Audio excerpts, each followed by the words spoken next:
All right, what is up, everybody? Zombies here again, and today we're back with another episode of the Fighting Pit podcast, episode number 29. I'm joined, as always, by my co-host Mullahoo. How you doing, Mullahoo? Good. It's just me this time, and not WizardBeast. Something happened in IRL WizardBeast town, so we're taking places trading this time. But it'll be Yeah, good. yeah. Good to have you back with us here, and we got some interesting stuff to talk about this week. We have the upcoming Cthulhu event, which will be starting, I believe, this coming Tuesday. I think the 14th it is, or something like that, around that point. And that will be our final Old God. We're going to talk a little bit about the things you might want to do to prepare for that if you haven't given it a look already, as well as some stuff about the release cadence and whatnot, changes with that have been positive, changes with that have been less than positive, and maybe some things we would like to see for the future, as well as taking a look at the most recent tier list with Finley and talking a bit about that. So, should be a lot of fun. Before we get on into it, if you enjoy the show, do remember to like, subscribe, share, do all the social media stuff. Really helps us out and helps support the show. So yeah, Thune event that is coming very soon. We did just get Finley as the reward track mercenary, and now they did a little. They always seem to do a little teaser of it in the patch notes, and then usually later that day the tasks get data mined. But this one mentioned dragons and protectors. So on top of that, I'll run through the bounties here just to give you an idea of what areas you want to have accessible for this event. There will also be a link in the description if you want to take a look at the list yourself. But we have the Ravek bounty in Alterac Valley, Acolyte of N'Zoth in Darkshore, Lewis Phillips in Alterac Valley, then Onyxia bounty in Onyxia's Lair, Heroic Terran Zoo in the Sunken City, Heroic Zeril in the Sunken City, Heroic Secret Cow bounty in the Barrens, Heroic Undead Onyxia bounty in Onyxia's Lair. So those are the different locations that you'll want to have unlocked to complete this. They did make that change a little while ago, so if you're a newer player, once you get, I think, to the end of Winter Spring, you basically unlock all the other locations, so you don't have to actually beat through every single other location, especially Blackrock, because I know Blackrock can kind of be a pain sometimes. Yeah, like I remember when it came out on launch, it's funny looking back at the difficulty, because there are some fights that are just so surprisingly difficult. And I think Alterac Valley Heroics were like the peak of that, where the regular fights were so strong that you would often lose stuff before the boss, and the boss would be relatively strong too. So, but since then, it seems the difficulty has come down quite a bit, and luckily, most of the Alterac Valley ones for this event looks like are normal. Just, I think, one or two on Heroics, but there are normal ones there as well. And as usual, you'll get the Cthulhu Mercenary for completing this, as well as a regular portrait and the diamond portrait if you do all 10 tasks. You also get some coins along the way for Cthulhu and some other relevant and recent characters like N'Zoth and some of the dragons they want you to have for this event, like Deathwing, Nefarian, Longjin, and so on. So, some recommendations for building up to this event. Highly recommend getting together a budget dragon comp. So, a lot of the good dragons are rares, whether that be Nefarian or Yulon. They're two of the best dragons in the game, and Sinestra as well. All rares, so you just get those three together. You'll already have pretty solid comp there for completing some of these ones that require you having a bunch of dragons.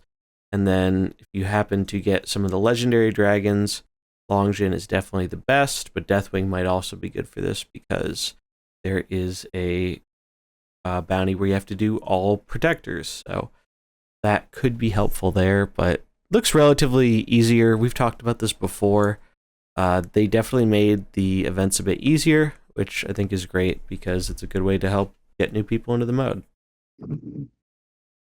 And it's like you're really doing it for.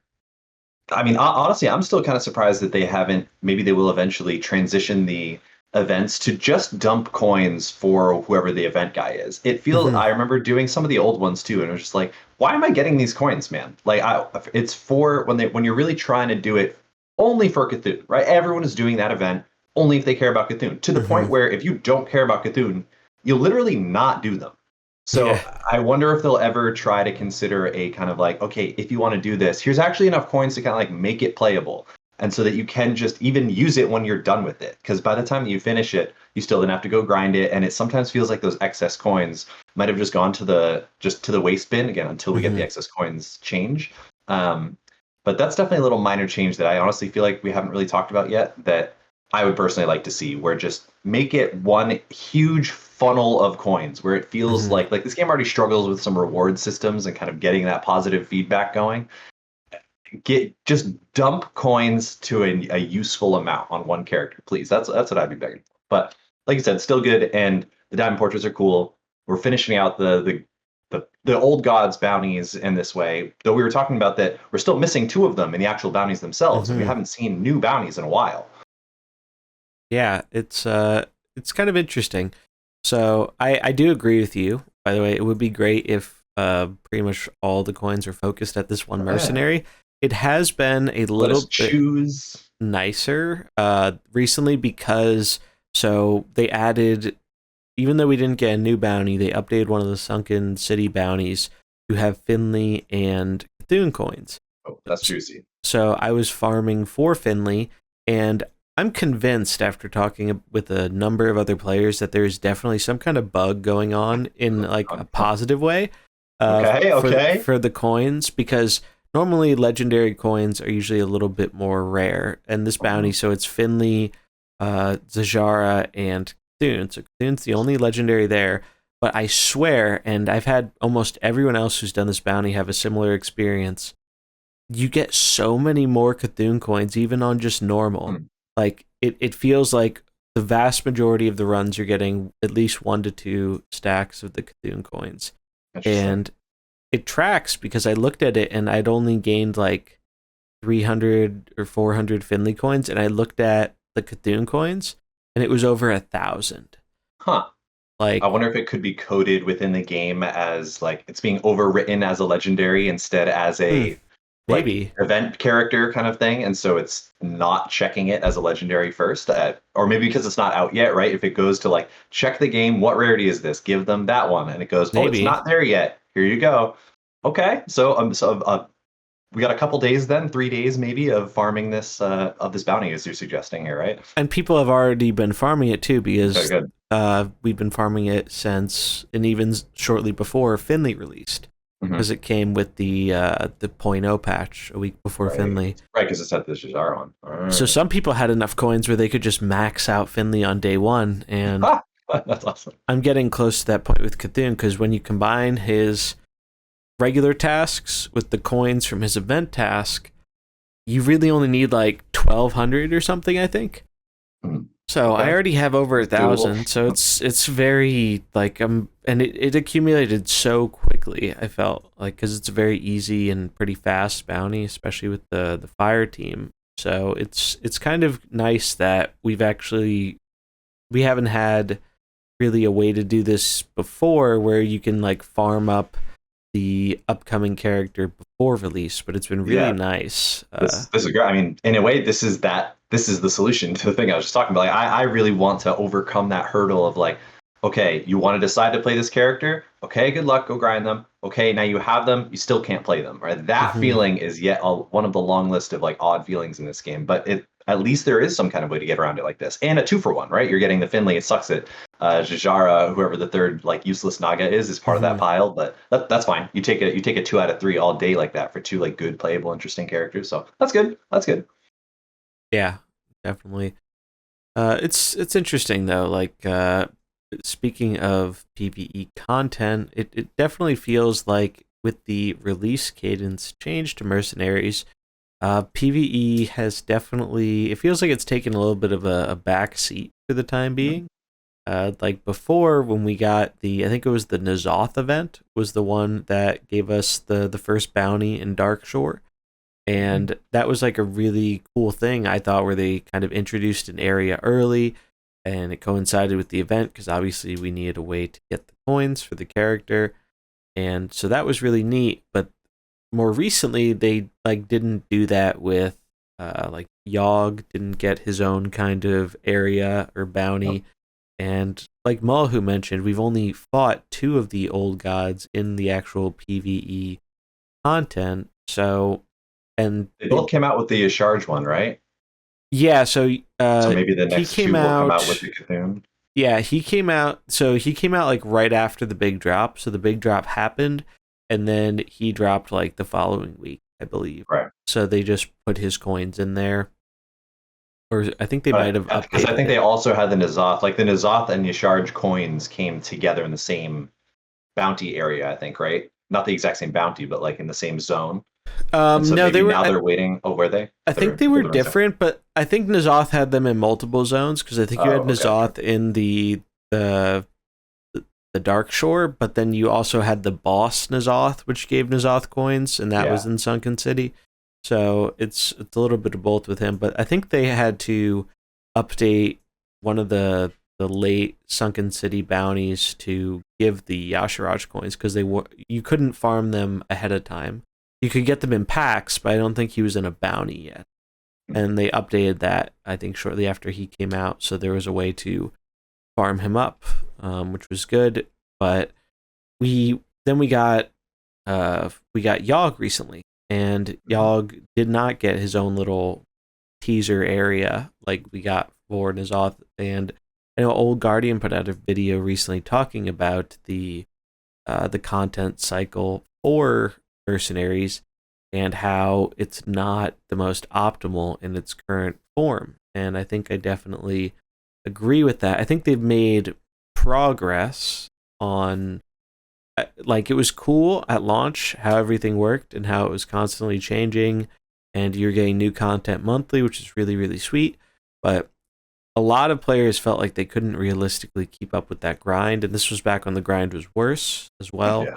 So it took way longer, and by the time people got their characters up, new characters were already coming out, and it was just a perpetual cycle of people feeling like they were behind and they didn't really get to experience the game for themselves.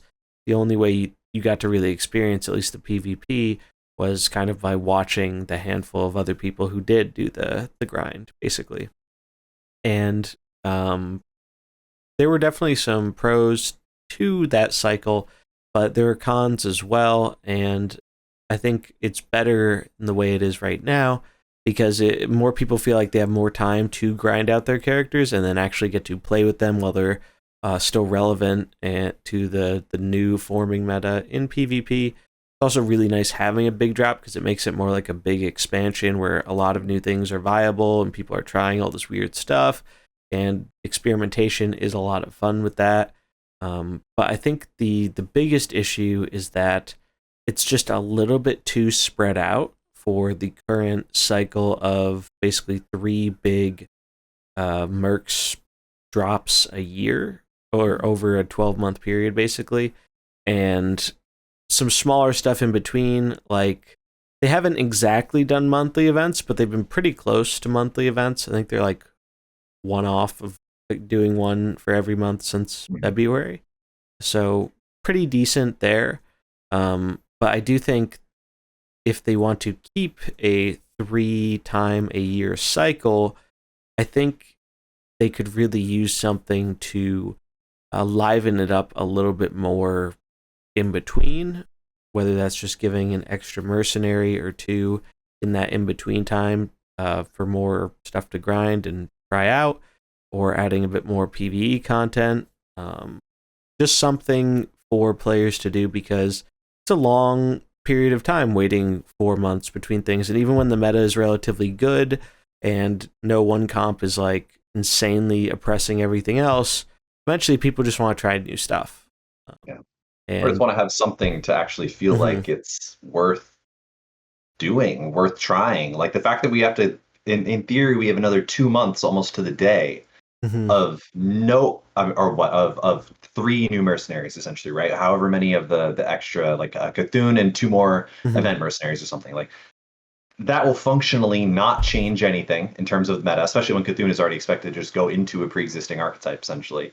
There just really isn't much change. If anything, it seems like we went from 12 instances of new mercs all the way down to just 3 or 4, Hmm. and maybe the sweet spot is 6, right? Like maybe it's every other month. Maybe we just do 10 new mercs on both a mini set and a regular expansion, Hmm. and then that might be the kind of the right porridge temperature. Because yeah, I agree with you. I think this feels too far and few between, especially because the ones that are bricks are going to stay bricks, right? Like some of Hmm. the bad Naga, you got to rework them to make them good enough, or they just really won't take many people's eyes. So it's as if we have a whole expansion of just 10 cards. Hmm. If you only like some of those or can only play some of those, you have a couple. And now, again, where's the drive to really kind of either compete, or let alone the ladder stuff or the bot stuff, or let alone Hmm. grind? Forget about there not being new bounties and stuff. So again, in this permanent, eternal state of limit testing that this game seems to be in, I think we made a good push. I think this huge drop was a blast, right? It was Hmm. really cool to have 20 guys all of a sudden, but um, I think maybe every other month might just be the best way to do it. Yeah, I could get behind that, honestly. I think monthly was probably just a bit too fast, and I'm sure that also made pushing it out monthly a little bit harder. Though I have to imagine they have a crazy stockpile of mercenaries, given, Exactly, right? Just start ripping them, right? Especially where in yeah. this game, if because the game, if you don't care about the new guys, you just don't really end up playing mercenaries very much. At least like in my Hmm. experience, or just in general, the way the game is designed, it's not like even standard or battleground. Battlegrounds is a great example, honestly, right? Where you can just be like, oh, don't really care, but I can still just queue up and feel like I'm exploring a system that has more for me to get better at. Hmm. But here it kind of feels like you can either play your Pokemon or you can't. And if you can't, you don't have a great thing to progress your own skill at. And I think that was something we were talking about a little bit before the show. We've talked about on other shows before of this game really needs a way to have a skill expressive PvE game mode. The Hmm. current game mode for PvE is not skill expressive, right? You don't get to feel as if your time is worth your growth. Hmm. Now it just feels like your time is worth your coin expansion, but we need something to actually make us care about getting better. And with that game is this current game state lacks that, I think. Yeah, I think that's a really important thing to bring up, and it applies to both PvE and PvP Yeah. because, like you said, PvE is still in kind of a lackluster state where, I mean, yeah, it can definitely be fun, especially if you're a newer player and you're a bit more limited on the characters you have, because the progression to that can be fun, Hmm. but there's no like high end skill expression where like I was talking to Mullahoo about this before the show, but I was looking at some other roguelikes, and I've really enjoyed the roguelike genre. And part of the fun of that is uh, eventually, like, you're just basically going at it and you're either progressing your character or the game, or you're just seeing how much better you can get at it and how long you can survive or beat it. And you have interesting choices each time where it doesn't feel like things are playing out the same. And that's why those games are so replayable, even if you beat them.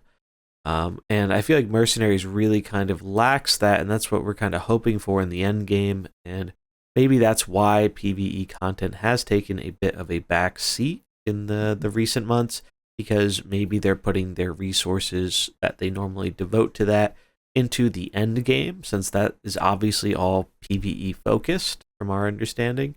So maybe they're just putting all that into the end game. So when we do finally get that, it can actually deliver on an experience that makes me want to play PvE, even if I have all the characters maxed out. Like we've talked about it many times before, but there's got to be a reason for you to, if in your character collecting and leveling game, you have to have a reason to use your characters in PvE once you get them all. Like that's a big goal of the game And right now it's just, okay, well, now you can go play PvP unhindered. And that's about it.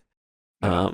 And unless you just really enjoy the PvE, but you're not getting rewarded for anything because you're just getting extra coins, yeah, maybe those will be useful in the future, but we still don't know what their new system for that is going to entail. So I'm not really judging that too much until we actually see how it works. But I have over 500,000 extra coins. Like, And that doubled, like, yeah, again, I think we said this before, but I remember you quoting that number when it was around 200K, mhm. and then it very quickly ballooned after the result of them kind of giving us some better mechanisms and more fun mechanisms to grind like a bunch Oh, of yeah. people. Yeah, I mean, you are just waiting, but again, even if you just suddenly can max out all your characters, they are. But even if you could, Still doesn't fully fix the problem, what's it right? gonna be? Yeah. Because I'll still be sitting on however many 100,000 coins. Like, there's no way the conversion's going to be so bad they're going to balance it around me, right? Yeah. Like, that's like No. Yeah, balancing you around the should be the 0.1%. extreme. Yeah, you should, if anything, be the ceiling where you like get to just hit the like disenchant all button essentially Yeah. and just fully gear out. Because we haven't really talked about this a ton either, but in terms of a prediction of the scaling system of whatever this PvE endgame might be, Mm-hmm. the natural guess is something along the lines of gear, right? Where you can actually like get, like, I've been dabbling in Genshin a little bit more Mm-hmm. recently too, to itch some of the like grinder vibe. But the fact that there's like gear becomes an important. I mean, it's a hallmark of the WoW experience, right? Of Yeah. the Blizzard experience, of the Diablo grinder experience, the WoW grinder experience. To get gear for your cool guys, that's the reason. That's the payoff to do better in PvE. But at the moment, it doesn't feel like your mistakes or your good decisions in PvE matter whatsoever. And you kind of want to get gear to make that part easier, but then you still have to be good. Neither of those are here still. So Mm-hmm. even if we get gear and you can just crank all your excess coins straight into having your whatever you want, your Jiraxis that has full legendaries across whatever Mm-hmm. his set of gear can be, okay, that's now what still, right? Yeah. And I don't know what it's going to be. And it yet again is another last straw saving grace that has to get pulled out. But Yeah. It's that kind of mystery thing of, we have no idea. We know they have to come up with some other kind of reward, because even fixing excess coins and making them convertible and stuff, it's it still is kind of limiting when coins are your main currency of the game, that you don't have something else to do with them. And it sounds like, yeah, you can dump them into the PvE endgame to do something like you said, where maybe you're blinging out these PvE items to improve your character. But again, there's got to be a reason for that, right? Like, you're not just doing that for the sake of doing it. You're doing it so you can progress further in the end game, because presumably there will be something that is desirable there. There's something that makes you want to push for that level 40 in the end game or something. mhm. So you get this really cool reward, but we have no idea what a reward like that could be, because it just there's been no kind of really hint at uh, what else they could introduce. There's a long laundry list of different ideas they could have as a reward. We've talked about some before, where yeah, you could do a skin or something, but I think even doing a skin isn't I don't fully, know. it's Yeah. not enough, because not everyone cares about cosmetics, right? Like, some Mhm. people are fully content to have just their base regular mercenaries, like in regular Hearthstone. Some people will go out of their way not to use gold cards because they just like the Mhm. regular card aesthetic. Yeah. And so you can't have a cosmetic be the kind of end game reward. There's got to be something else there, but that it's just a big question mark right now, because presumably it could also interact with the end game system.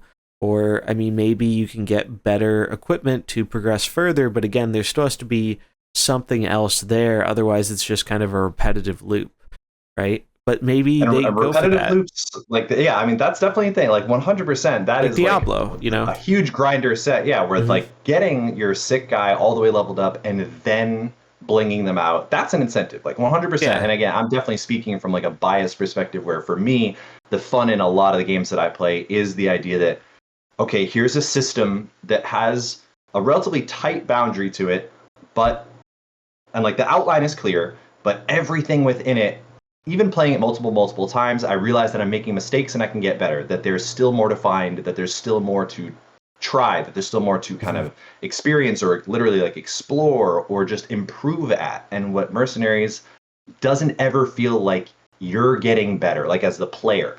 PvP did an amazing job of that, I think, in some of its best PvP seasons, where it is like, yeah, it's 5-head as hell, and you really have to be in there, and you do feel like you get better as a player. But now with power creep, you're just getting one shot on certain turns. You just roll the bad matchup, and it doesn't feel like you had much agency in the fight. If you weren't playing with a deck tracker, you can't play on mobile, and you just get bodied. And like, just again, I'm personally just looking for something that, like literally just Battlegrounds, where you queue up, you don't have to worry about it, but you knew X much yesterday, and you're going to be able to either put those to practice today, or you're going to be able to try out a different thing today, or be able to kind of just improve your own skill level, knowing that you'll never reach the ceiling.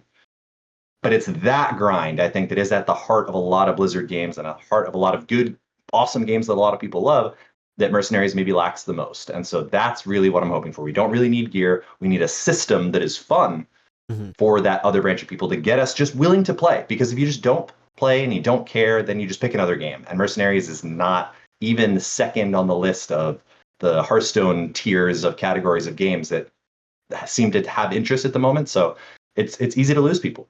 Definitely, yeah. I mean, I think and we've talked about this before, I think they're definitely in the camp of they're keeping a lot of the information stuff about the mode pretty quiet, and like player base size and that kind of stuff.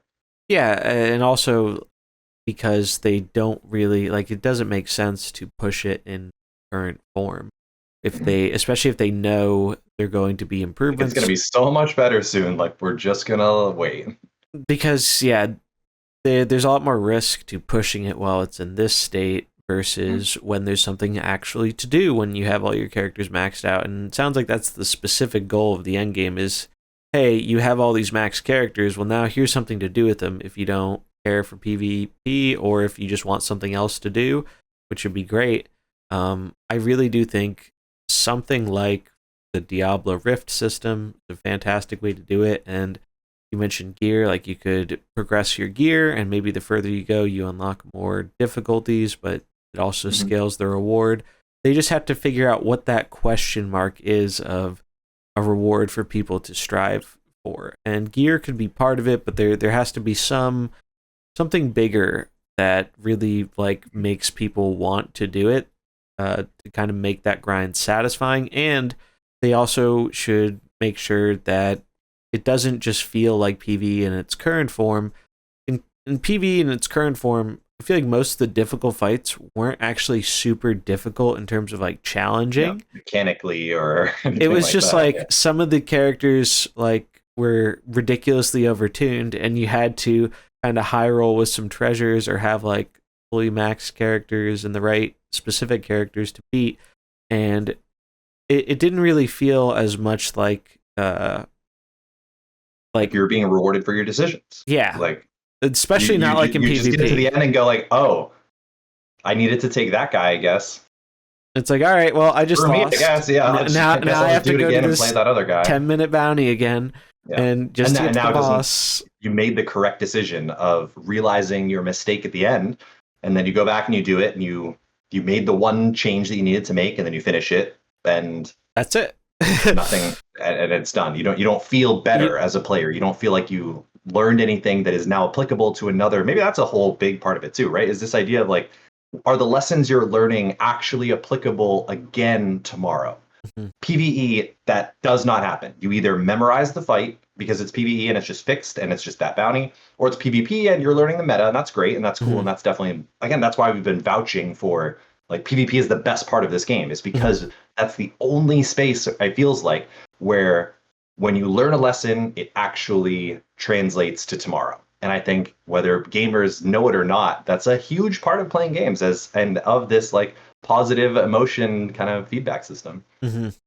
Yeah, no, it's very interesting, and I think that's why a lot of the more PvP focused people have been so drawn to it, because it is fun seeing that constant discovery and learning. And I've said this before, but like almost like nobody, like not even like 1% of the player base plays the game perfectly the vast No. majority of the time. It just doesn't happen. It's incredibly hard to do. And it's hard to And even practice yeah, doing because there's so much variance that's out of your hands, or so many matchups that are so volatile that you almost can't practice very well to play perfectly. yeah, because you can't just say, "All right, I want to test this matchup," unless you have like Mhm. a specific practice partner or something. Yeah. You can't just say, "All right, I want to test this matchup for Shadow," and then go queue up, and then, well, what if you just don't run into Shadow? Like, I mean, it's great you get a test for his other stuff, but sometimes if you want to do that like targeted testing, it's hard to do that. And I think one thing, and I saw some people on the Discord talking about it, that's an interesting concept is at some point they're going to hit a critical mass where I think they're going to have to make another format. I don't think they're going to Mhm. do a standard wild mercenary split or something like that because that doesn't really suit this kind of game. Um, I think it would be foolish to just say, "Hey, all mercenaries that are over 2 years old are no longer Yeah, playable in this format." It just doesn't really. I don't think that's really going to work for a mode like this, especially with how much time people put into collecting and leveling their yeah, characters. true. Like, if you thought some people were mad about rotation when it first came about, like people would lose their minds if they rotated mercenaries. Yeah, oh my God, that'd be Um, so funny. but the thing about it is they could add a different way to play, a different format, still be PvP. But I mean, the dream for me would be something like draft. But Yeah, I that is it. I after everything that you guys have been testing and that we've even talked about and stuff, it definitely feels like the potential easy home run. mhm.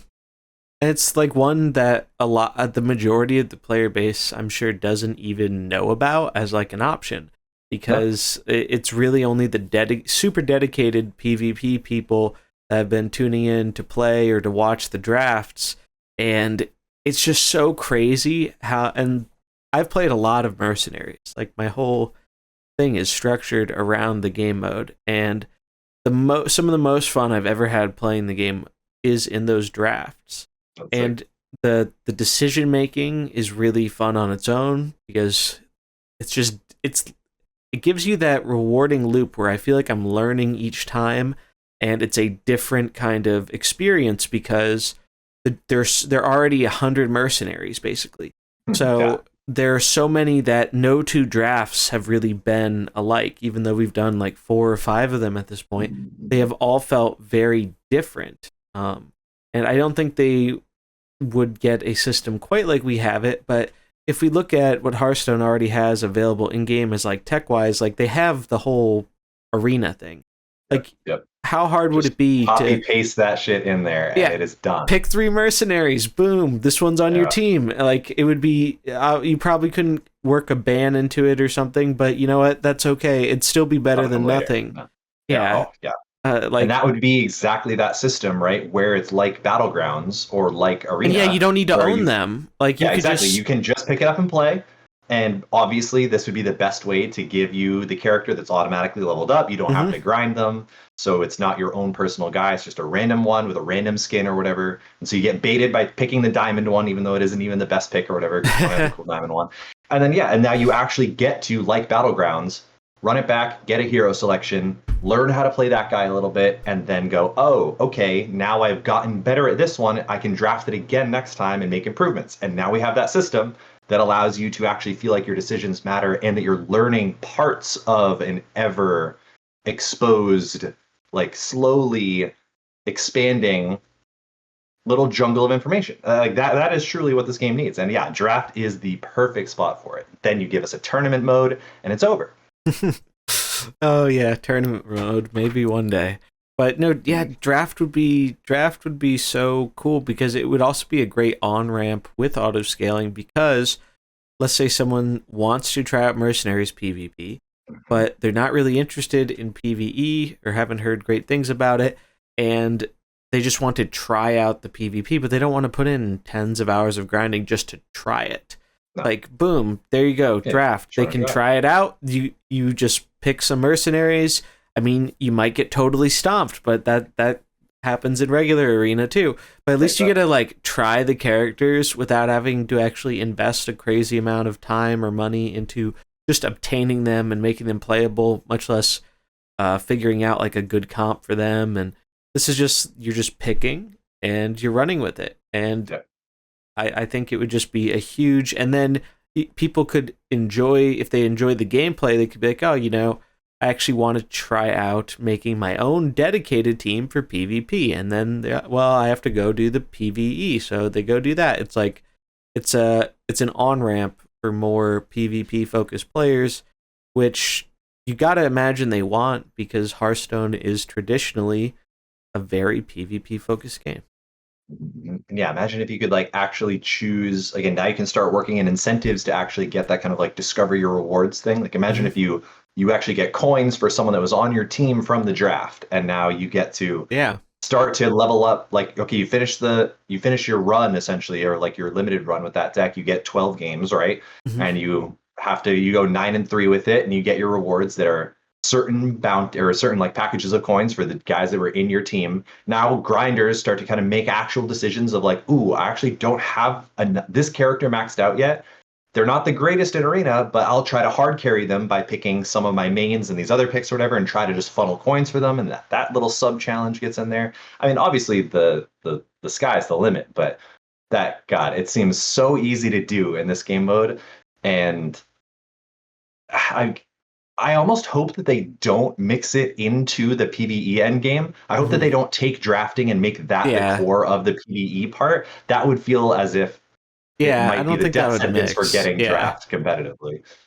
No, yeah, I don't think they would want to mix draft with the end game because the end game seems more about using the characters you've already put all this time into, whereas draft Right. like Hopefully. the opposite. But I would love to see something kind of like Duels has, where they have a totally free mode. Obviously, you do still need the cards in Duels, but even with that, they do have a mode where you can just, hey, I'm gonna click the button and I'm going to play the game. Or they also have the heroic duels where you can pay that gold or a small entry fee, but then you're actually playing for rewards. Right. And that would be sick to see a draft mode that kind of emulates that, where you could do casual draft or whatever, where you play, you get to pick your stuff, but you're not competing Like for keep anything. rewards. You're Yeah. just It's like phantom playing to drafts or play. whatever in Magic. Yeah. Exactly. And then you could have a heroic version where that's where the people who are really interested in draft mode and who want to farm some rewards, they're going to try hard and get some wins with some good draft decks. And that, like, we've seen in draft, just, and even to a lesser extent in Pauper, the gameplay is so much more dynamic and interesting Mhm. in these Almost how formats. it's supposed to be in a Mm-hmm. way. In a way, Yeah, it how it's really intended. is. Like it's we're seeing different characters all the time. We're seeing interactions that even if you played hundreds of games on ladder have never come up before. And those are the moments that are the most exciting and interesting, I think. And especially even just as someone who is casting some of this stuff, it's just you're kind of on the edge of your seat because you don't know how this is going to go. There's Yeah. no real precedent because every game feels more unique. Mhm. Yeah. Mercenaries really seems like it was just an exhibition of that mantra of like your game players are your QA testers. Mm-hmm. And Mercenaries was just such a huge, seeming like ratio difference of people working on the game, like the hours spent on the game almost, again, no BM to like, I don't know the actual numbers, but in terms of like what the people did with the math and the testing that was very obviously capable of being done like right away, but the devs did not have that much time. They couldn't do what we were going to do, and the community just descended upon this game and instantly leapt us into the future. We need that like super randomness in some kind of way to actually, if anything, just give the devs like a break, like actually Mm-hmm. let us like back off and struggle with something like Battlegrounds or like Duels or something like that, where give us as much time as you want. The players still won't solve it. At this point, the players are solving basically everything. Yeah, and even if it's not fully solved, it ends up being solved enough in current environment where it feels like in Oppressive to a certain PvE, extent. yeah, there's a lot of the reason people like PvE is like the puzzle aspect where you're like solving a strategy, but that's kind of been overcome with the fact that fire comp does almost everything, so you don't even really Solves it. need much Brute forces strategy.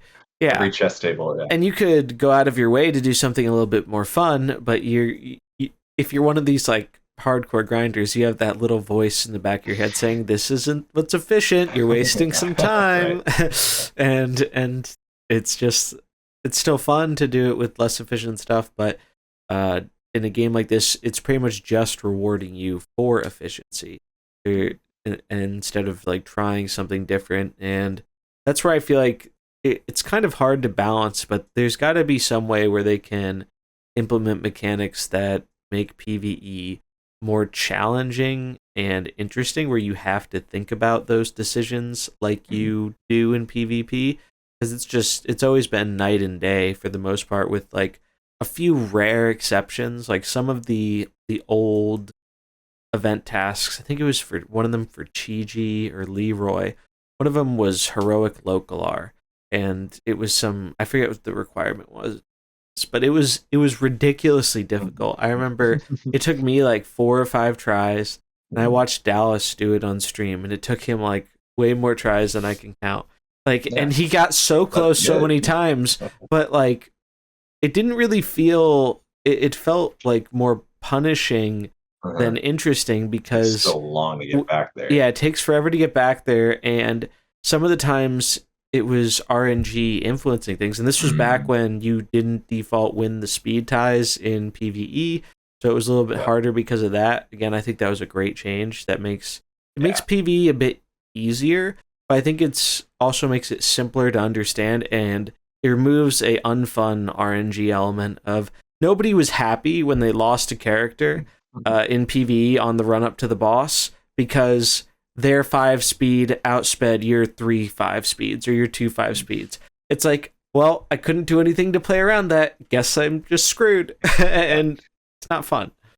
No, and especially when you really think about it in terms of even things like the Greater Rift style and some of Mm-hmm. these other like Slay the Spire style games where your decisions, your opening moves, I feel like change more frequently throughout the course of a run, and Mm-hmm. Mercenaries doesn't have that Yeah. to it. Your opening moves are again, they kind of say like, oh, you look at the board and you're like, oh, there's 3 greens here. I can't just lead with my triple blue Mm-hmm. that this comp was kind of supposed to be. But for the most part, your opening plays kind of stay the same regardless of what treasures you get, Yeah. regardless of what the comp looks like across the table from you. So like I think that needs to somehow get fixed, or again, is some kind of odd death knell that Mercenaries has built into it where many characters have one button on their opener. Mm-hmm. And that makes it very easy. Whereas even just in something like Slay the Spire, or where you're like shuffling a deck, or you just even have like in Diablo or something where you have movement, right? You have like multiple axes to work with in Mm-hmm. terms of what the game looks like in each deeper iteration and step and level of your PvE mode. Mercenaries, by nature of these like cards that have activated abilities to them, it's pretty stifling. So again, I have no idea how they would fix it. It's not like you could do random abilities. It's not like you can have 10 different mercenaries. It's not like you can really drastically change the way that they work. I think it's got to be something kind of we haven't seen yet.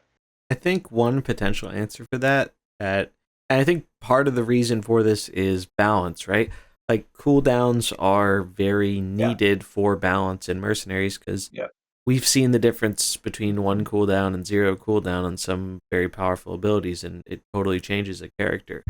And I think one thing that they could and should add, and I believe it has been kind of pitched in some of their internal designs, but if I recall correctly, they haven't been able to find a wording they like for it yet. But we've seen this on a few equipments, but it would be sick if you could bake it into an ability starting off of cooldown for a skill. Oh yeah. Because That seems inevitable, right? part of the reason why things are so limited, especially in PvE, is because you throw out your characters and sometimes they literally have one button. The other two are Yeah. cooldown abilities. So you do not have a choice. Like you're using that skill one every time. And maybe that's okay for some designs, but you don't want that for like the overwhelming amount of majority of your characters. And I think it also adds like interesting depth to the plays you can make in PvP as well, because Long Jin's a great example of this because she actually has an equipment like this where your swap starts off of cooldown. Mhm. And so you can just swap on turn one, and that adds a bunch of mind games, but it's still balancing the ability because it still does have that one cooldown. You can't use it turn one and then turn two. Right. And I think that's important. But I would love to see more characters that have abilities like that, but don't require an item to enable it. Just find a way, give it haste, find a short text that fits Yeah, in there right. that Ace just is a good one. starts off cooldown is probably a little long given the size of their boxes. But it would just be so good, and it would open up a lot of interesting design space for characters that I think would make both PvE and PvP more interesting.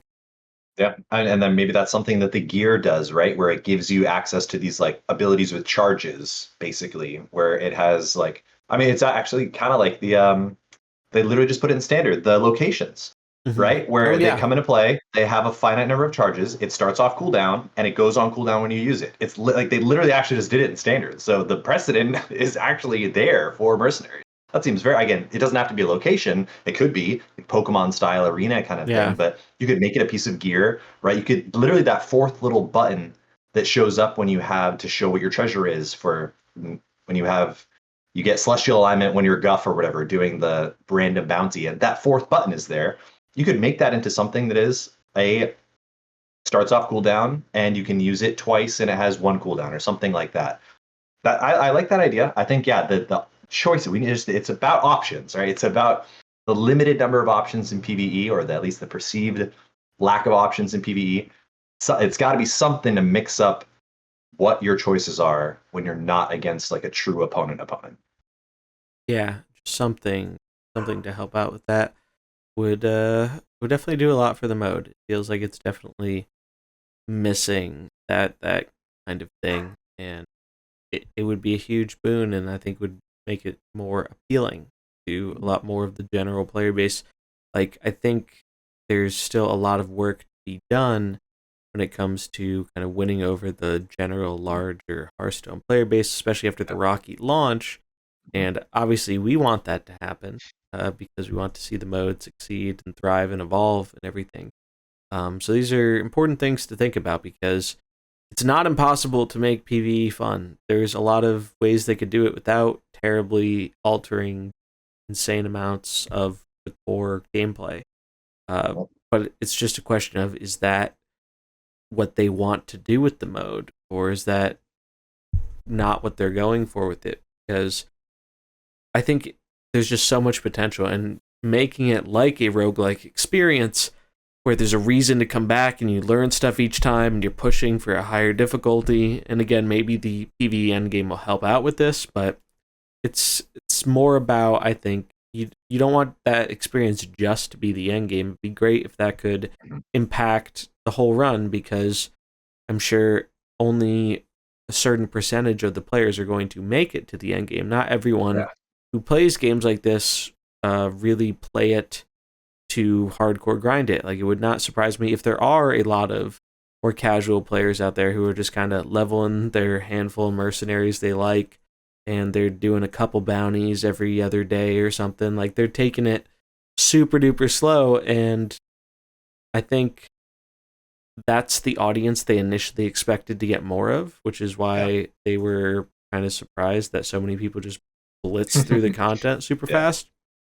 But it really does feel like the game is kind of not sure of what it's trying to be fully. It's going in a few different directions, and I think they need to kind of refine that and make it more clear because we've talked about before player perception stuff, and a lot of that is rooted in, well, when people don't know what the game is exactly trying to be and the game's not making that very clear, people default to what they want it to be, right? Yeah.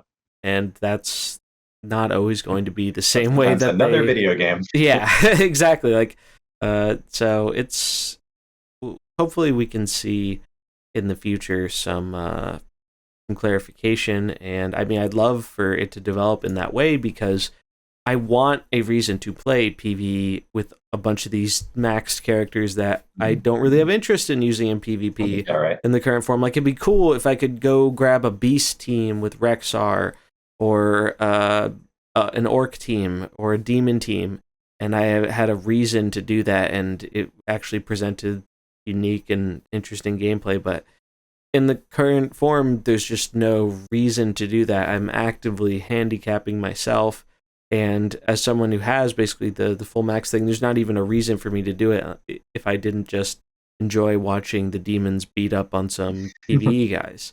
Yeah. Like, that's pretty much it. So we definitely need to see some more expanse in that way, I think. Yeah.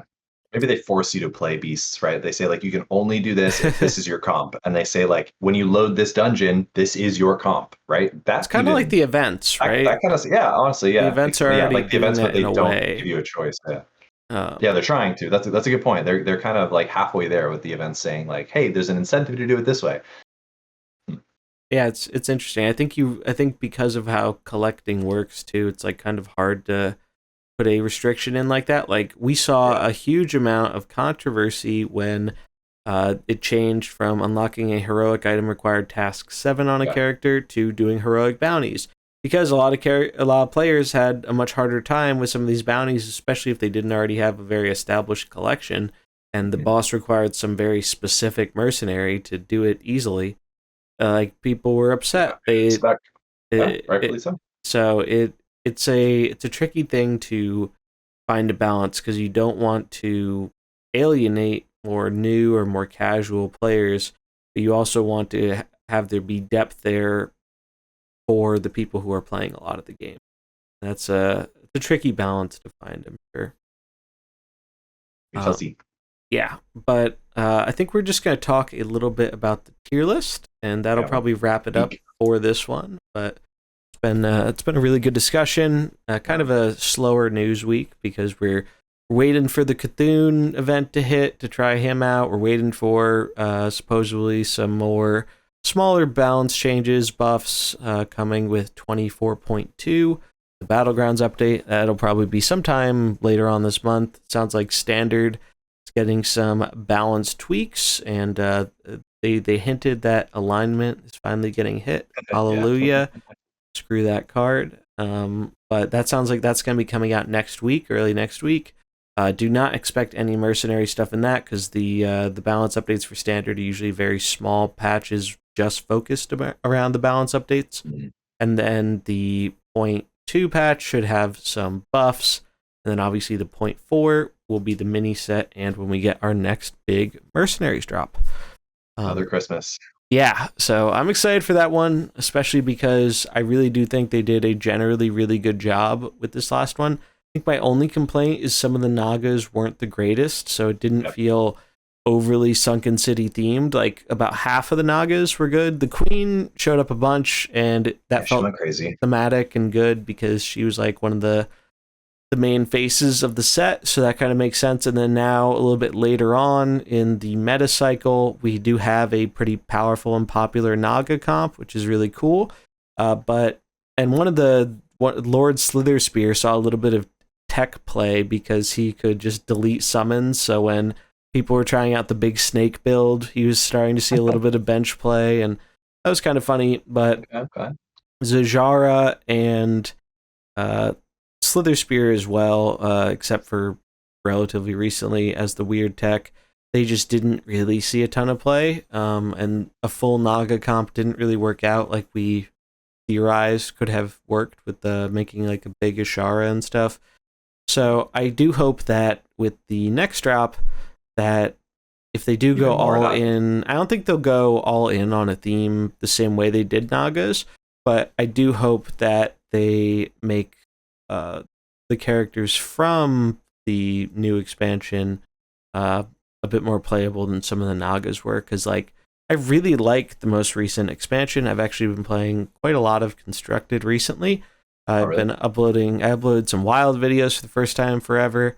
I've just been having a lot of fun with the format. The new cards were way more impactful than I expected them to be, and I Mm. think they had a more positive impact and a more broad impact on the format compared to Sunken City. Sunken City like added just like a handful of decks and enhanced a few decks. It also It broke was the more about the game rotation, for a right? little Like bit. everything else left. Well, in Wild there was no rotation, Right. Yeah. but they broke the game a little bit because of rotation they unnerfed old Kael'thas, and that card was busted as hell. And Whoops. that got reverted because it was way too good. Druid could kill you on like turn 2 or turn 3. It was really, really silly. Um, but now there's new Kael'thas, who is basically Yeah. Right. minion Kael'thas, and I actually tried this combo out in Wild, and it was pretty sick.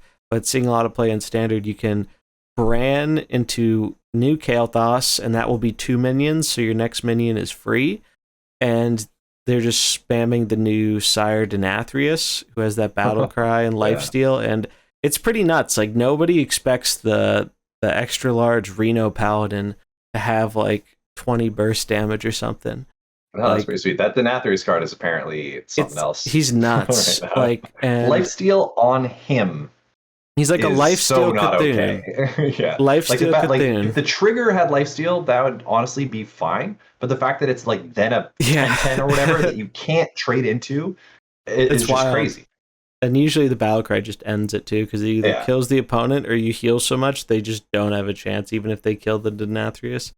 It's nuts too in Reno decks, because like if you're running Renathal, you're starting at 40 HP too, and it's just like it's insane. It's really fun. Cool. I went honestly. Wild seems like the place to be right now. Like I played a little bit of Standard, and I honestly like I looked at almost most of the new cards and like most of the new decks, and I was just like, none of these are interesting. None of these seem interesting to me. Like again, it's probably just me. It's just my player profile being like out of the scene for a little bit. But like, I think Wild is getting only closer and closer to be like the cool place to go and like actually experiment. Right now, it seems like experimentation is at a weak point, or even just again like this like fun variance of directions to go. Like combo rogue. Like I played that like Miracle Rogue deck for a little bit. It's like it's hard. It's like it's fun in that hard loan sharky way, but like. yeah. It's not I don't know. It's not for me. But apparently Wild seems like a banger, so I suggest that. Yeah, I definitely recommend it. I think the format's in a pretty good place. There are still some degenerate things, but that's going to just be what happens. Wild, yeah. And you know, you just kind of accept that going into it. But you also do degenerate do things. some of it, so yeah, it's I've really been enjoying it. Like I fully upgraded. I had it's a 40 card Reno Paladin. And it's the most fucking whale deck you've ever seen. When I post the code, Donkey has like a little abbreviation thing, and it shows the color for the card rarity. And like half the deck, it's just an orange square. Yeah, like it's awesome. a 22 legendary deck.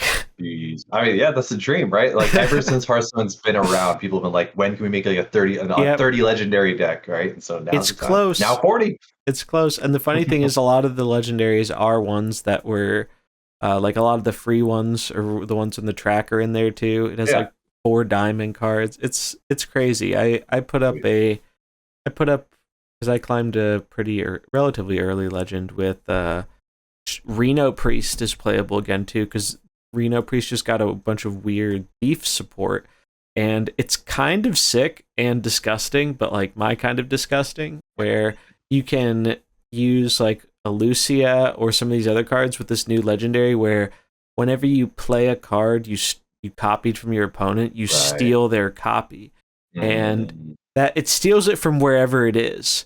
So if it's on the board, from your hand to put it in. Oh, geez. Okay. If it's on the board, you just get it on your side. I saw someone steal a quest line today before it was completed.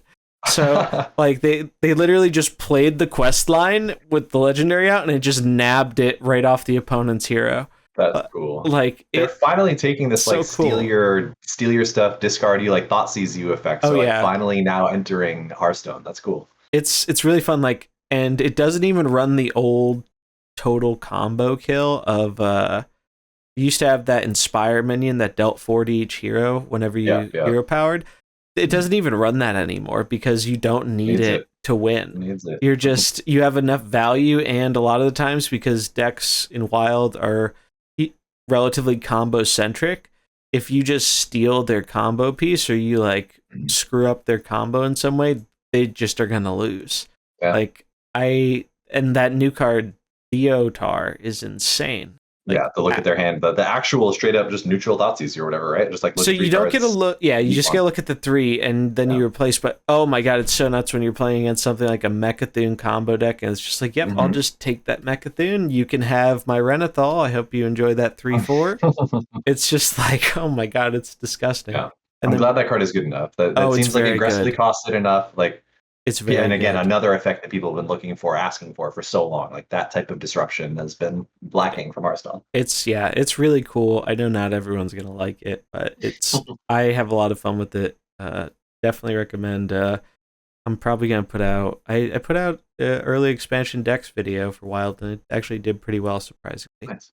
So probably gonna showcase some more of those soon. But yeah, enough Wild talk. Anyways, what do we got? Definitely check that This out tier though. list. If it sounds interesting, because I really do think the format's in a really cool place right now. And they're gonna be buffs too, I think, because like 3 or 4 of the classes in standard are just like dead right now. Yeah. A Demon Hunter, Warrior, Rogue, and something else, or I think Paladin are just like they're all below like 40% win rate or something. Like it's really bad. So hopefully those classes get some help as well, and then maybe that'll have cool wild implications. But yeah, tier list. So no more S tier. Again, the tier list will be linked in the description. If you want to take a look at it with us, but no more S tier. Trigor got moved down to the A plus because he got bug fixed, so he no longer kind of retaliates against AoE that kills him. Good change, very good change. Still insanely powerful, but nice to see it. Ironically, coincidentally, Long Jin got like almost the opposite change, and I don't know if this is a bug or if it was a bug fix, but it used to be when you dealt damage to her and she had that skill 2 up where you deal damage back to a random enemy, it wouldn't work if you got the killing blow on them. But now it does. It triggers even if you get the kill. So they actually made Longjin better, which is kind of insane because Longjin was already like super cracked. So that's kind of interesting. So that chilling up there. I mean, I don't think anyone is surprised by the characters we have in the A plus tier. I think they're all just so good. They're like core parts of the best comps in the game, and they're a big reason of why those comps are as good as they are. Like you got Valir for the speed, Trigor for the damage, Localar for damage, punishing fast stuff, Frost scaling. Longjin's got the power bench, Vol'jin's got the speed, Yasharaj just kills things on one. Sylvanas is like your late game carry, same with Bane. Varian helps you like set stuff up, makes dragons viable. Elise is just crazy with the stat buffs and the bleed, and then Ashara with the big damage and the heals. Just all crazy powerful characters at the top. Yeah, no, I definitely agree with this. I like the top line a lot. I'm hard pressed to think of anything that kind of should be there that isn't. I think everything else is. I think the closest one is probably Kazakis, but I do think he's been missing from action for a little while now.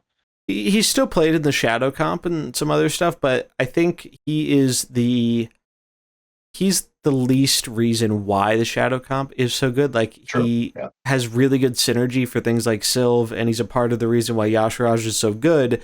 But I think Yasharaj is also just so good because he's getting that full benefit and doing something crazy powerful, and that's what puts him a little bit ahead of Kazakis for me. But all the characters in A as well are all like, I think, top tier characters. They just aren't quite as crazy in terms of power level, but they're still some of the highest power level characters in the game. Like Reno's been really good. We have the other Frost characters in there. Leroy's been crazy in this meta because there've been so many blues because of Shadow. Yulan's buff recently totally made that character way more viable. Cookie's seeing a bit more play for the health buff. The snipes have been a bit better. Maestra having just a totally unique... Maestra's impressed me. Yeah, she's sick. Like, and I love that we're seeing more from the bench action and stuff with characters. I think that's really, really great. because we didn't see much of that for a while. And now we're seeing quite a bit of it. It's funny to me seeing we put Diablo and Sinestra down into the B tier, and just for anyone who didn't see the tier list video, basically how the tiers work: A and A plus are like your all-star top meta mercenaries. B is like higher tier, very playable, see a decent amount of play. C is kind of that fringe playable, or some of the characters in C are individually powerful, but they don't have a home right now, or the comp that they're good in is okay, but it's not like super duper strong. It's kind of more middle of the road. And then D is just the unplayable mercenaries. You And need a buff yeah. territory.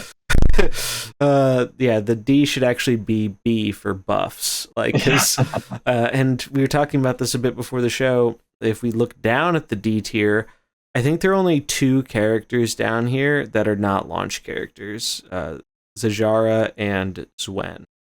I think every other character down here, and there are quite a few of them, are launch characters.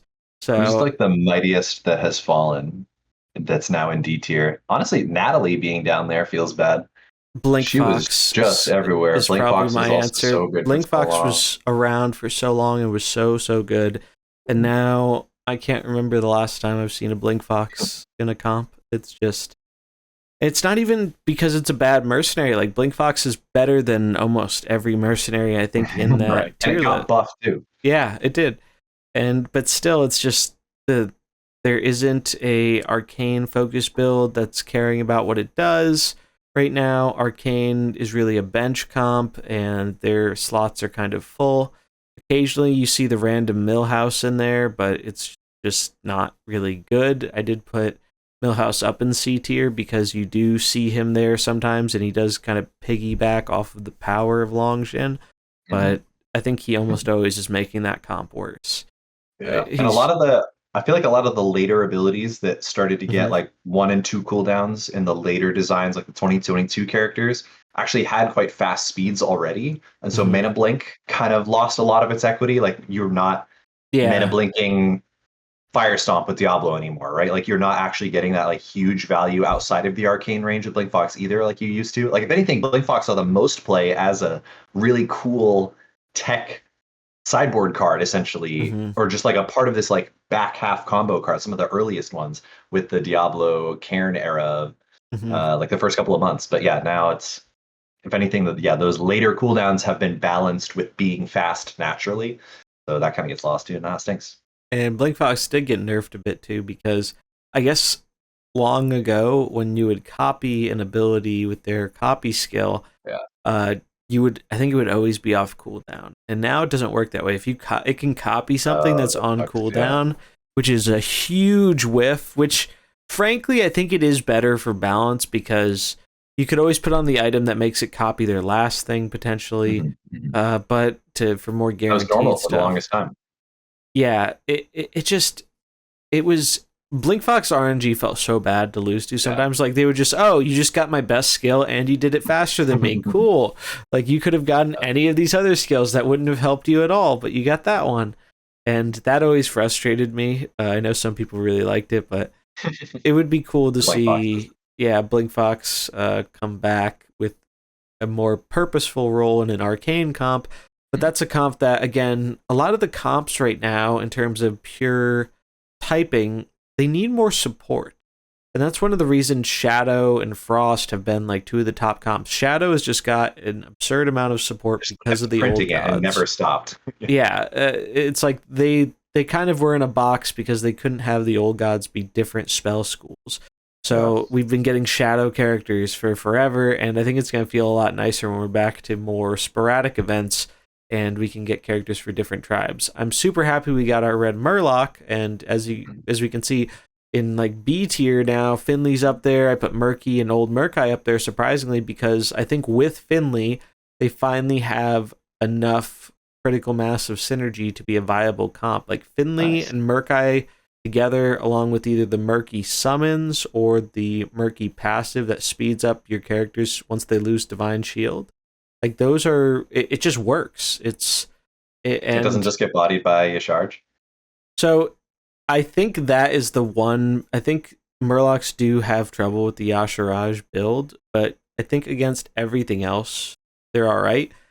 But Okay. I've heard somebody talking about how Mutanus was actually decent in the Murloc build for stopping Yasharaj, Block that. but Yeah. the problem is you just get slowed by Vol'jin on turn one, and then you can't block on turn Can't two. talk I it haven't back. played that Yeah. one, so I Okay. don't really know, but I did play a bit with the Murlocs with Finley, and they did impress me, but they're still a tribe that, like, we need more, we need another good red Murloc, and it would be cool to get another good blue one, though. I do have to admit, Murgle was actually kind of impressive, especially with Bane, because they're both nature and they both care about the healing.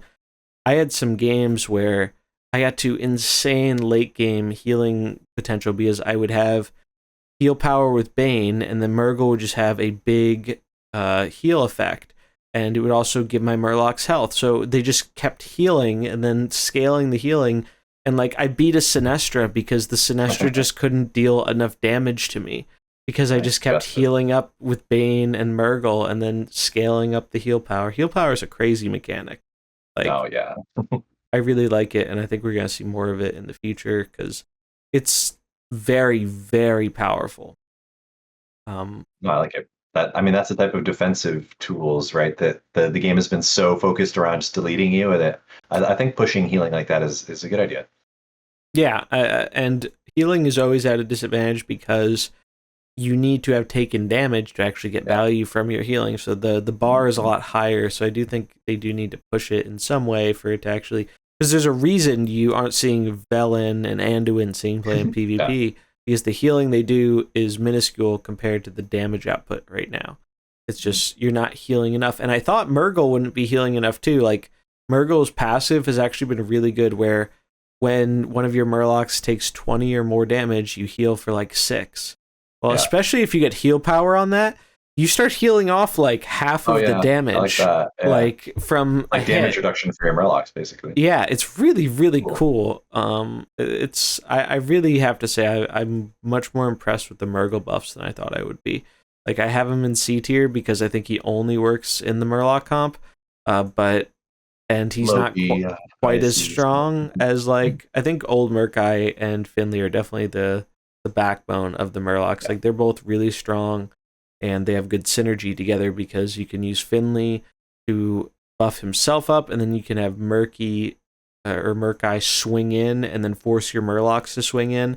You can just like delete something on one. It's actually really cool. So it makes me hopeful for more like tribes in the future because we have so many cool tribes in this game. They just don't have support right now.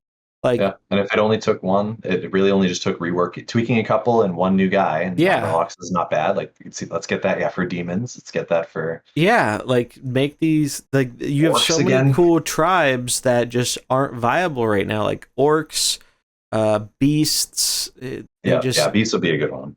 they don't work. Holy is kind of fringe workable, but none of the old school holy characters are good enough. Like it would be And they so tried. They just cool. gave us like 2 or 3 holy guys, like thinking Yeah, that it was maybe enough, like Uriel and Tyrael or whatever. Just and like they're good. It's just they can't not carry it enough. on their own. They need another good like Holy Red, and Uther's okay, but he doesn't benefit from the stat buffs as much, even though he's a bit better now that he's been buffed and changed to a red.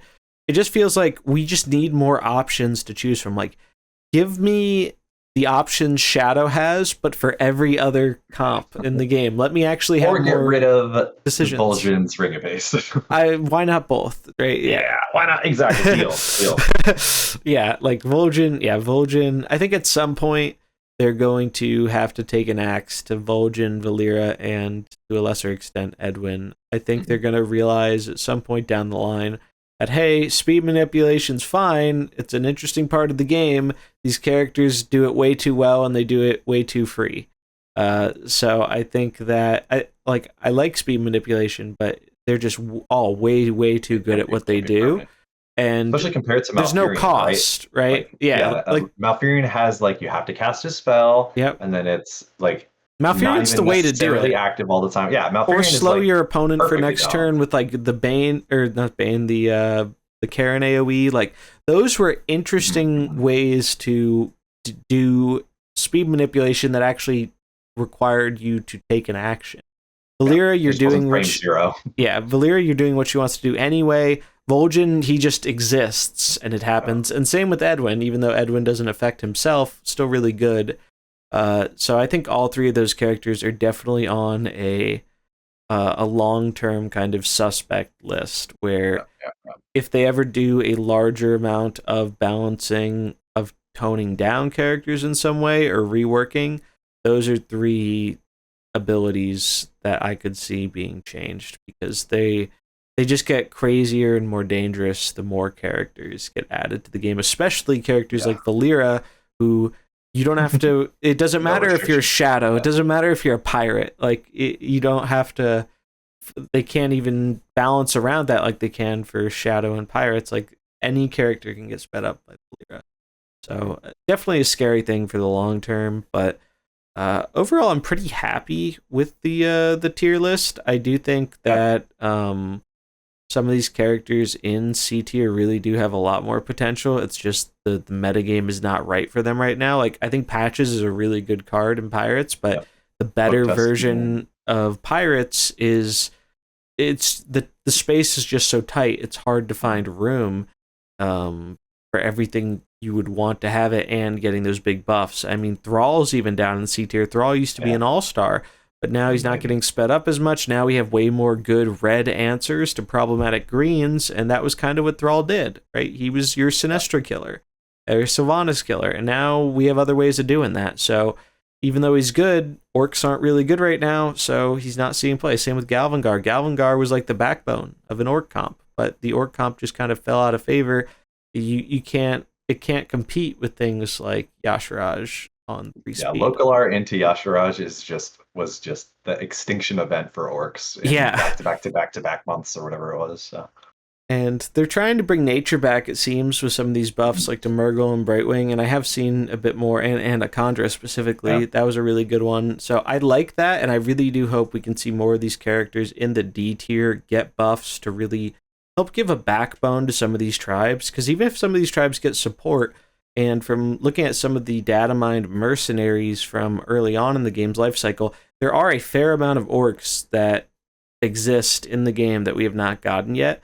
So I would not be surprised if we see some of those in the next big drop, but I just don't know what orcs need right now to kind of get to that level where they're going to be a meta relevant player. Yeah. I've always liked orcs having that, like, being the disruption heavy style class, and that kind of deck in that way, and like the Grom style, like the really good muddy footing. So maybe they could find a way. I mean, Galvangar was kind of that, right? Where it was like, we're going to do that, but with adding cooldowns. That was still strong, but they need to kind of have that, literally, like that thought sees you, that like look at your hand and take away a card effect needs to go into orcs somehow to make orcs, I think, good enough. But again, is that effect just way too toxic too quickly? It starts to get scary in Mercenaries, and we're already talking about maybe bemoaning the number of choices that you have in some of these opening plays. So we'll see. But I think you're right. Nerfs are really maybe the biggest thing that will pull everything together. If you don't have a board wide speed up, even since the dawn of the game, you've kind of been on the back foot. Yeah. I mean, I think that was, if you remember very, very early on, there was a beast comp that was like kind of okay, and you were doing like crazy things with King Crush in turn one. It's kind of like launch Yasharaj, except less powerful. But the problem was that you would kill 2 of your opponent's mercenaries usually, and when you did that, they got to switch in Karen Diablo on you, and you usually had to summon up, so you had 4 units, and all your units weren't that fast. So Karen would speed up, Diablo would AoE, your whole board would get blown out, and then Diablo was big, and you just lost. And King Crush never evolved past that. Like, he got shut down in the beginning, and now even in the absence of Karen Diablo in most comps, he just isn't at the power level needed to really do something, which sucks because he's a really cool character. Like, we have a bunch of cool characters down here. We have Gul'dan, Rexxar, Anduin, Antonidas, like tons of really neat characters here. Jaraxxus, the demons. Like, I want to mess around with these characters. They seem really fun, but they just need more buffs like we got with, like, do what they did to Anaconda and Brightwing to like all of these characters. Yep. Like they just need to be brought into the 21st century because they are not there right now, and it sucks because it's a pretty sizable amount of characters. Like We've got like 30 it's like a or quarter 40 of that all are the in the B tier, characters. and 60. The other 60 are in C and D tier. Mm-hmm. Like that's more than half, and obviously they're always going to be best characters, right? Like there's always going to be a best deck. That's just something natural in these type of games, and best characters make sense. But and this is better than it was. At least we don't This have. distribution's not the worst. Like No, it definitely could be you a can lot pick worse. 4 out of the top couple of tiers and fill out the rest with some people, and that deck is fine and good. And from the very far away when you squint and look at it, the distribution of where these characters fall in these tier lists is pretty balanced. It seems reasonable, right? Like it's like 4 out of 10 mercenaries are like really good in PvP, so almost half. But again, a big part of that is just because of how power has changed in the game. So there's no reason we have to have 50 mercenaries or even 30 mercenaries that are just laughably unplayably bad. Like by making them good, you're going to make hopefully more choices and whatnot interesting, and decision making and team building and stuff like that. But at the same time, as we saw with Trigor, you got to be careful what you wish for, because I don't think any of us want Jiraxis 2.0 Trigor edition. Like, I don't, because 3-headed Jiraxis. And that's something, I won't go too much into this, and that's something worth thinking about too, because when we were talking about the release cadence and how 4 months is a long time between big drops, that's when the meta is good. What happens if we get another Trigor meta? Like, we had that for 2 months, and let me tell you, that was fucking miserable. Dead. That was like, the worst 2 months probably of the competitive. Yeah, that was the least I played of the game. Mercs in the whole time since release. That was the first time I stopped playing PvP for a significant amount of time. Mm-hmm. And right now, like, I could totally go and jam some PvP games, and I would have a good time, most likely. Because I like a lot of the comps that are powerful and available, and it's far from perfect, but it's so much better than it was back then. But what if, we get another character like that and one of these big drops, and then we're stuck with it for 4 months, and their only way to deal with it is maybe buff something else like they did with Yulon, and it just feels like a little bit of a slippery slope. So we got to be careful what we wish for too. Like, I think they did a great job with balancing and upgrading characters the last time around, though, so that does give me some confidence. But like we saw with Trigor, it only takes one mistake to have a very, very significant impact. Because most of the buffs we got in Trigor, in the Trigor buff patch, were either inconsequential or they were solid and made the character decently better, but not oppressive. Like Tyrande became a real character in that patch, which was really cool. But Trigor just got way too much juice. Like he became just too much. So hopefully we won't see that out of upcoming buffs, but maybe once we have the coin fixes and other stuff, maybe then they can finally be a little less hard pressed with nerfing stuff.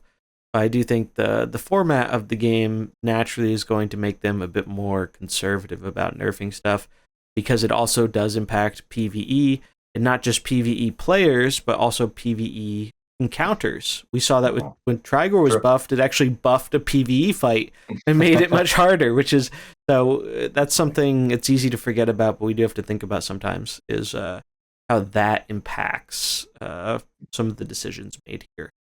But yeah, really pretty happy with the tier list. If you want to check it out, link will be in the description. I'll have a link to the video as well if you want to hear some more in-depth thoughts about it.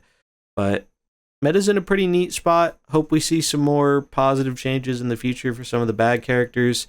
But we're really just waiting for the next content to be added, and eventually that next big drop I have to prepare for that next big drop when it happens. I was not fully prepared last time. And let me tell you, it was overwhelming. Like, I don't know how Old Guardian did it, getting all the bounty videos out, because there were so many. Like, and I want to do better about that for next time. But gosh, it is hard. There's just so much content to So it's great when it comes out, but I think you were onto something, Mullahoo, saying like maybe every other month is a better target for the mode to keep a longer period of stagnation. Because still, let's say what, like we'll round up to 20 mercenaries for the first big drop. If they just That'd be did, great. yeah, if they just did 10 every 2 months, that would still have a huge impact on the metagame and the community and everything. And it would, I think, like having a whole month or two to just digest that and then there's more, like I think that just seems like a perfect middle ground between where they started and where they're at now. And I don't know if that's something we can realistically expect them to do anytime soon, but we're talking about it now, so hopefully that maybe you can get the weaseling in. Yeah, the idea ball rolling, and maybe in the future that's something they can consider whenever they evaluate how they're going to be doing their releases for maybe next year or something like that. Because they obviously plan very far in advance for a lot of this stuff. Like, would not surprise me that all the new mercs are already done and the mini sets probably already done. It's just going through final approval process and stuff, like because they work pretty far in advance for quite a lot of this stuff, as far as I understand. A lot of card games tend to, even years in some cases in advance. So yeah, probably got them ready to go. And especially when you have multiple platforms that you're releasing on, like iOS and stuff, you have to really get your ducks in a row to localization and all that. It's a lot. So, but yeah, I think that is going to wrap it up for this episode of the Fighting Pit podcast. Before we go, I thought would be an interesting question. So we obviously do have the next big drop coming up in a little while, but before that, I think we're expecting maybe to get one event, at least one more event for maybe September, before the drop sometime in October. I wanted to ask you, Mullahoo, who would you like to see now that we're past the old gods? Who is a character you would like to see show up as an event mercenary now that the potential for that is pretty much unlimited again? And I know that one of my favorite things that they've done with the events is I love the fact that we always get the diamond portrait for doing the 10th thing, and it's such a great thing, the diamond, because they're so hard to get normally. It's great that everyone has a chance to get these, especially for iconic characters like Leroy and Cthulhu and all the old gods. So is there any character that you really like that is not in Mercs right now who you'd love to see be kind of the focus of an event? Of the beginning, yeah. So I'm thinking of like, what would I want? Like you said, the old gods are done, right? So what are we going to begin a new chain of a lot of different ones? Or sorry, a new chain of a lot of shared types like this? Or is it going to start to be a lot of unique ones? I would probably assume that it's going to be another like block of types. And so honestly, I'm going to vote for Ysera and go, let's give us the big dragons and put Ysera in as the next nature legendary and start getting like, add the Ysera, add the Malagos, get them in there to start buffing up some of the different kind of, like we said, the archetypes that might still need a legendary or two to make it really good and to adjust up into a new scale. So I'll say let's hit us with the Dragon Brood, the Dragon Flights there, and we'll start with Ysera so we can have some nature house back in the game. I like it. Supporting nature, supporting dragons, both two really good and fun tribes that could also use a little bit of support. Not the worst tribes, but definitely more support would not hurt. So, and I just love Ysera as a character. Like, if I had to pick a dragon, it's 100% Malagos. Malagos is my favorite dragon, and he could also be potentially more arcane support. So that could be cool to see. I would definitely like to see him. I think we'll get both of them in Mercenaries at some point. Especially when they've started us out already on, like, we have the Deathwing, we have the Onyxia, we have a lot of like them. for a lesser ones. So we have the Alexstrasza already. So that, to me, that sounds like a pretty clear, like, oh, we've got 3/5 ready to go. Let's just round out the cycle. Especially that will take us basically right up until when the PvE system changes. Maybe we go full dragons and that. I know some of the WoW IP and stuff is in Dragonland style right now. Yeah, so they could be saving that, right? Like, they could be, I don't know when the WoW expansion launches. I think it's later on in the year. But they could be saving that for the next, or even the one after that. Be like, hey, we had all this dragon theme stuff, and wow, boom, dragon mercs drop. So that could make sense. That could make sense.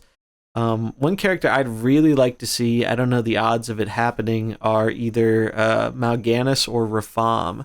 Mal'Ganis would be a cool way to make demons good. Yeah, like Mal'Ganis was one of my favorite characters ever in like old school Hearthstone. Like getting out that big 9/7 that made your hero immune and buffed all your other demons. Like something sweet like that, like synergizing with demons and making them better would be a really, really cool character to have in an event. So he's one I'd love to see. Or even Rafam. Like we have the League of Explorers. Now let's get the League of Evil. Like that would be a perfect one too. Like, can you imagine having an Explorers versus League of Evil showdown in Mercenaries? That'd be super fun. And then you could have Old Gods too. And I think there's really a lot of room to capitalize on potential there, because I think some of the people who play Mercenaries, they play it because maybe they're bored of the current meta in Standard or Battlegrounds or whatever, and they just want something else to do. And they know these characters, they have like positive feelings or associations with a lot of these characters, and it's like, hey, I want to just destroy things with the Explorers or Rafam or whoever. And I think that is partially their intention of what they wanted to do with Mercenaries. Like, Hearthstone's very much about that kind of giving players something else to do in the waiting time for their main mode, like having like a side mode. And I think this has a lot of potential to be that now that they've slowly been making it a lot more accessible. Still have a ways to go, obviously, but it sounds like they're going in the right direction. I mean, the fact that we're even getting some kind of point exchange is a step further than I thought we would ever get. Huge. This quote unquote fast, quickly, if they do give it to us soon. Yeah, well, before the end of the year, right? So sometime in the next 4 months, we should get it. I think it's October. I think it's a guess. I think it's October too. It would just make sense, but you never know with Blizzard. Sometimes they have to push stuff back. But as long as I mean, I don't think they would have said it's coming this year just to backtrack on it this late in the year, because they already did that with the Endgame. So I think they would have been, and they saw the backlash about that. So I think they would have been conscious about, let's not say this unless we're sure it's actually coming this year, because the last thing they want to do is generate more bad press around the mode. The launch already had a great job of doing plenty of that. So but yeah, improving, cool events we would like to see. But that is pretty much going to wrap it up for us this time. We'll be back next week talking about Cthulhu, the event, all that stuff. I think by the time we record, the event should be at the end or close to the end, depending on when we do the recording thing. But Cthulhu will be out, and so we'll have some stuff to talk about then. And maybe we'll take some viewer questions or something like that. Maybe we'll do another live episode, something like that. So stay tuned for that, as always. But we do very much appreciate you tuning in to this episode. And if you enjoyed it, do remember to like, subscribe, follow, share, all that good stuff. And that will do it for episode 29 of The Fighting Pit. Big 3-0 coming up next one. There it is. But thanks so much for watching. We'll catch you in the next one. Peace. Be safe.